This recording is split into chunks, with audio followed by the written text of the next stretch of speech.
The battlefield of Kurukshetra stretched endlessly, yet Arjuna felt as though the entire universe had shrunk into the chariot he sat in. His eyes wandered across the armies, but the faces that once stirred courage now only evoked sorrow. Fathers, sons, teachers, friends, all stood poised for destruction, and the thought of striking them pierced his heart like an arrow of fire. "O Krishna," he exclaimed, his voice trembling yet clear, "I do not desire victory. I do not desire the kingdom, nor pleasures, nor life itself. Of what avail are these kingdoms, enjoyment, or even life itself?" The words escaped him with an urgency that could not be restrained. His hands lay limply on the bow, and his heart, once set on glory and honor, now recoiled at the idea of worldly achievement. His breath was shallow, and his chest heaved with the weight of unbearable grief. The sun, a fiery disk in the sky, cast long shadows across the battlefield.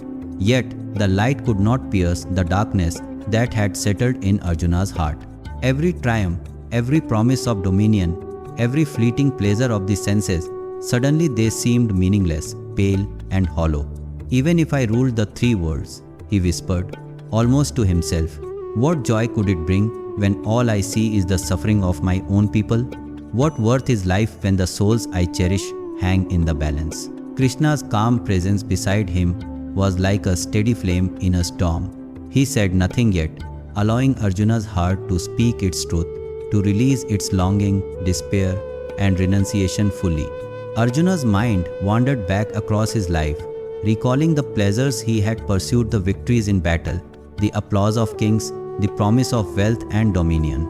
Each memory now seemed distant, almost absurd, compared to the unbearable reality in front of him. His gaze fell upon the chariots of the enemy, his kinsmen prepared to fight, and a shiver ran down his spine. His eyes welled with tears, not for his own fear, but for the futility of all worldly attachment. "All the kingdoms of the earth, what are they to me?" he whispered. "All pleasures, all power, what do they matter when my heart cannot bear to harm my own?" He lowered his gaze to the bow in his hands. Gandiva, once a symbol of unmatched power, now heavy and lifeless. His fingers barely clutched it. He felt utterly incapable of raising it, not against enemies, not even for himself. The battlefield seemed to fade into a haze of dust and golden sunlight, leaving only the chariot, Krishna, and his restless, questioning soul. Arjuna's renunciation was no act of weakness. It was the awakening of a mind ready for supreme truth, ready to abandon the illusions of worldly desires. "Krishna," he murmured softly, almost reverently, "the kingdom, the pleasures, even life itself, they are empty. All that I have fought for, all that I have wished for, now I see their worthlessness." A shiver of grief ran through Arjuna as he thought of the men on the battlefield. Fathers, sons, brothers, teachers.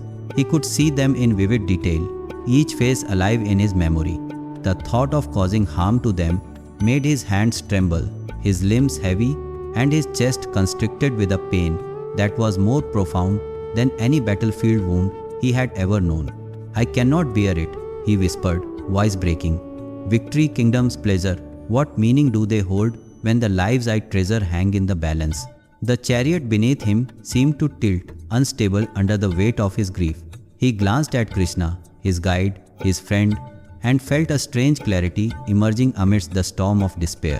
The desire for worldly success had fallen away, leaving only the raw, burning truth of life, death, and duty. "This moment, I feel it in my bones," he whispered.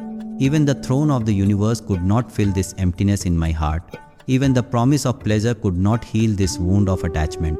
Arjuna's hand slackened further, Gandiva almost slipping, but his mind, though full of sorrow, was awakening to the first glimmers of spiritual understanding, the moment when the fire of renunciation burned brightest. As the sun climbed higher, Arjuna's thoughts turned inward. He thought of kingdoms, conquest, rewards, and all the fleeting glory he had ever sought. The taste of victory, the applause of men, the wealth of empires, everything now seemed like dust in his mouth. "Why did I fight for these things?" he whispered, voice barely audible over the murmur of soldiers. "Why did I chase glory when even the highest honors cannot outweigh the sorrow of harming those I love.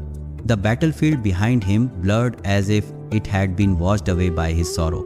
The chariots, the horses, the banners, they became shadows compared to the living faces of his family and friends. Victory, kingdom, and pleasure all seemed meaningless in comparison to the weight of moral responsibility and compassion. Krishna's calm gaze rested on him, unshaken, yet full of empathy. Arjuna's heart opened to the possibility that there could be something higher, something greater than the empty promise of worldly success. His renunciation, though born of grief, became a doorway to supreme wisdom. Arjuna's voice rose, trembling with both sorrow and revelation. "O Krishna, I desire nothing, no kingdom, no victory, no pleasures. Of what use is life itself when I see only sorrow, destruction, and the suffering of those I hold dear?" He lowered his bow entirely, letting it rest against the chariot's side.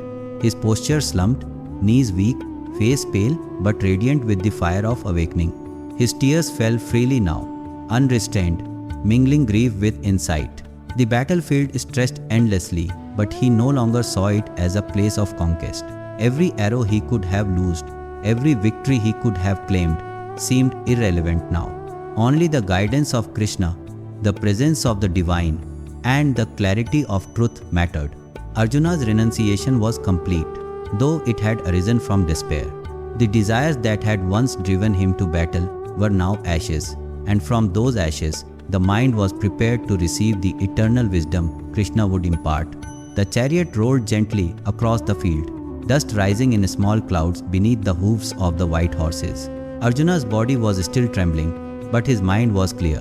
The clamor of the battlefield seemed distant, and the familiar faces of loved ones no longer pressed upon his conscience. In panic, they were reminders of the duty, love, and compassion that had revealed the emptiness of worldly attachments. "O Krishna," he said softly, voice now steady, despite the tears, "I desire nothing, no victory, no kingdom, no pleasures. Life itself seems of no value if it brings only sorrow and destruction. Teach me, for I am ready to know the truth."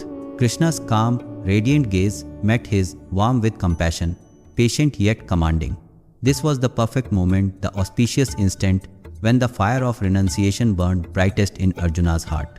The stage was set, the disciple was ready, and thus the supreme knowledge, eternal and divine, was poised to be revealed. The battlefield remained outside, but within Arjuna, the first spark of true wisdom ignited, signaling the beginning of the spiritual journey that would transcend life, death, and earthly desire.